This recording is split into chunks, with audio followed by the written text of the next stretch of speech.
আসসালামু আলাইকুম ওয়া রাহমাতুল্লাহি ওয়া বারাকাতুহু। প্রিয় ঠিকানা চ্যানেলের বন্ধুরা, আশা করি আল্লাহ পাকের অশেষ মেহেরবানিতে আপনারা সকলেই ভালো আছেন। দুপুর থেকে বাইরে কয়লা পোড়া রোদের তেজ আর তাপে ঘরের ভেতরটাও উনুনের মতো গরম হয়ে আছে। মাথার ওপর অবিশ্রান্তভাবে ঘুরতে থাকা সিলিং ফ্যানের হাওয়াগুলো যেন বিদ্রোহ করে বসেছে। গায়ে হাওয়া লাগছে না, আগ্নেয়গিরির তাপ লাগছে বোঝা মুশকিল। এরই মাঝে রান্নাঘর থেকে খুন্তি হাতে হন্তদন্ত হয়ে ছুটে এলো রেবেকা। এসে আমাকে বলল, শুনছো, মাছের তরকারিতে না লবণ একটু বেশি হয়ে গেছে, পানি দিলেই কমে যেত, কিন্তু তুমি তো অত ঝোল পছন্দ করো না, তাই দিতে চাচ্ছি না। কোনো সমস্যা হবে তোমার? আমি দেখলাম কথাগুলো বলার সময় রেবেকার কপাল বেয়ে ঝর্ণাধারার মতো ঘাম ঝরছে। সে অভিজ্ঞ অভিনেত্রীর মতো ওড়নার একটা অংশ দিয়ে চট করে তা মুছে নিয়ে আমার উত্তরের অপেক্ষায় দরজার কিনারে দাঁড়িয়ে আছে। আমি হাঁসফাঁস করতে করতে বললাম, দরকার কি বলো তো এত কষ্ট করার? সাধারণ কিছু একটা হলেই বেশ চলে যেত। এই গরমের মাঝে চুলোর পারে বসে হরেক পদের তরকারি রান্না করার কোনো মানে আছে? আমার এই কথাকে খুব একটা আমলে নিল না রেবেকা। নিজের ওড়না দিয়ে দ্বিতীয়বার কপাল বেয়ে নামা ঘাম মুছতে মুছতে বলল, সপ্তাহে এই একটা দিনই তো দুপুরে বাসায় খেতে পারো, অন্য সব দিন তো সেই বাইরেই ছুটোছুটি। কি যে খাও আল্লাহ মালুম। এই একদিন যদি তোমাকে ভালো মন্দ কিছু রেঁধে খাওয়াতে না পারি, তাহলে আর আমার স্ত্রী হওয়ার সার্থকতা কোথায়? বেশ পেঁচাল পাড়া শিখে গেছেন আপনি। এই যে লম্বা লম্বা লেকচার শোনাচ্ছেন, নিজের চেহারাটার দিকে একবার তাকিয়েছেন আয়নার সামনে দাঁড়িয়ে? ও আমার দেখে আর কি হবে বলো? নতুন করে তো আর বিয়ে হবে না আমার। তোমার যদি আমাকে আর পছন্দ না হয় বলবে, আমি সোজা বাপের বাড়ি চলে যাব। হয়েছে বাবা হয়েছে, কান ধরছি। যার জন্য চুরি করি সেই বলে চোর। বলতে গেলাম ভালো, হয়ে গেলাম খারাপ। আমারও তো ভালো চাওয়া লাগবে না তোমার। এখন বলো তাড়াতাড়ি, খানিকটা লবণ বেশি হলে ঝামেলা হবে? ঝামেলা মিটে যেত যদি তুমি ওই গরম চুল্লি থেকে বেরোতে। বাইরে খেতে খেতে লবণ কম আর বেশি দুটোই আমার মুখ সওয়া হয়ে গেছে। রেবেকা আর কোনো জবাব দিল না, এক ভো দৌড়ে রান্নাঘরে চলে গেল।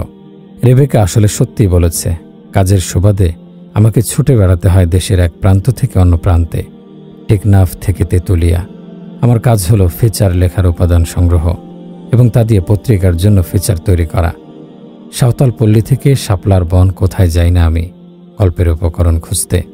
নিরন্তর ছুটতে গিয়ে দিন যে কখন রাত হয়ে যায়, রাত কেটে ভোর আসে টেরই পাই না।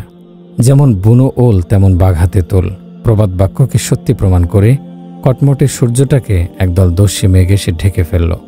মুহূর্তকাল পরেই নেমে এলো অঝোর ধারার বৃষ্টি, অবিরাম ধারার বর্ষণ প্রকৃতি জুড়ে। বৃষ্টির এমন একাধিপত্য দেখে কে বুঝবে একটু আগেও এখানে কাঠফাটা রোদ ছিল। আকাশের বর্ষণে সবকিছু যেন এক অনুপম স্নিগ্ধতা আর শীতলতায় ভরে গেল। আমি দেখলাম আমার জানালার কিনারে দুটো চড়ুই গাছ ঝাড়া দিয়ে বসেছে। হঠাৎ এমন ঝড়ো বৃষ্টিতে তারা সম্ভবত বিভ্রান্ত। এমন গা শীতল করা আবহাওয়ায় নিজেকে চাঙ্গা করে নিতে বেলকনিতে এসে দাঁড়ালাম। আকাশ থেকে প্রকাণ্ড আকারের বৃষ্টির ফোঁটা ঝরে পড়ছে। প্রচণ্ড গরমে হাহাকার করে ওঠা প্রকৃতিতে এ বৃষ্টি জল এক ফালি স্বস্তি হয়ে ধরা দিল। বৃষ্টি আমার বরাবরই পছন্দের। এই একটা জিনিসকে নিয়েই সম্ভবত পৃথিবীতে সবচেয়ে বেশি সাহিত্য রচিত হয়েছে, আর সেই সাহিত্যের 3 ভাগের 2 ভাগ হয়েছে কেবল ভারতীয় উপমহাদেশে। বৃষ্টি নিয়েও যে এত চমৎকার সাহিত্য রচনা করা যায়, এই কথা অনেক ইউরোপীয়রা বিশ্বাস করত না। তাদের কাছে বৃষ্টি ছিল নিছক বিরক্তি আর বিড়ম্বনার কারণ।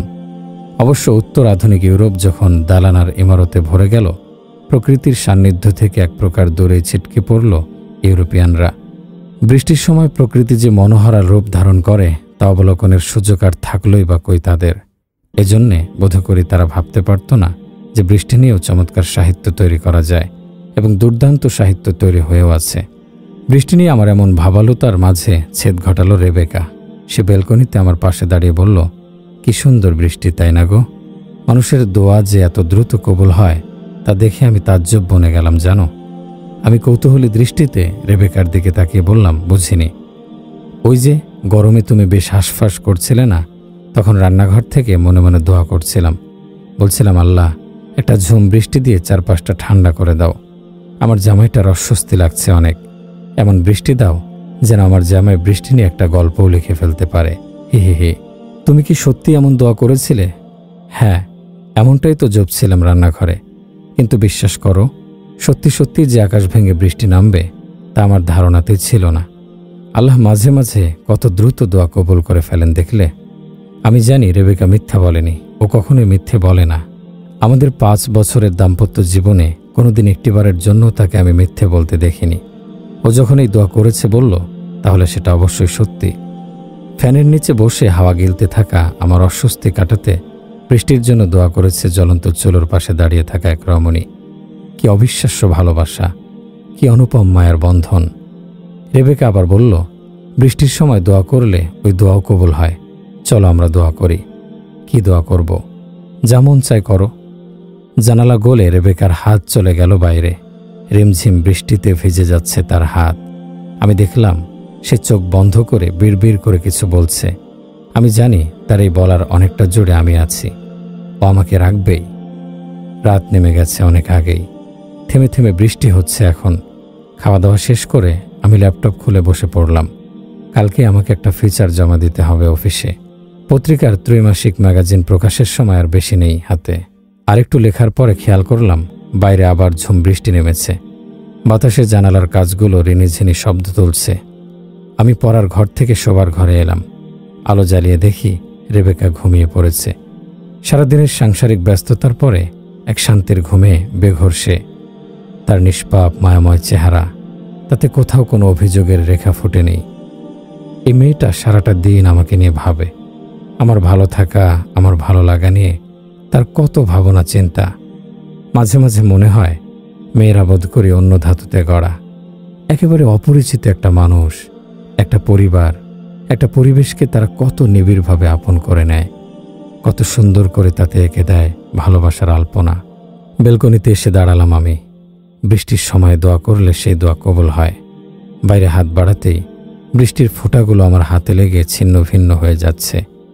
চোখ বুজে হৃদয়ের গভীর থেকে ভাষা টেনে নিয়ে বিড়বিড় করে বললাম, পরওয়ারদিগার, রেবেকাকে আমি অসম্ভব ভালোবাসি।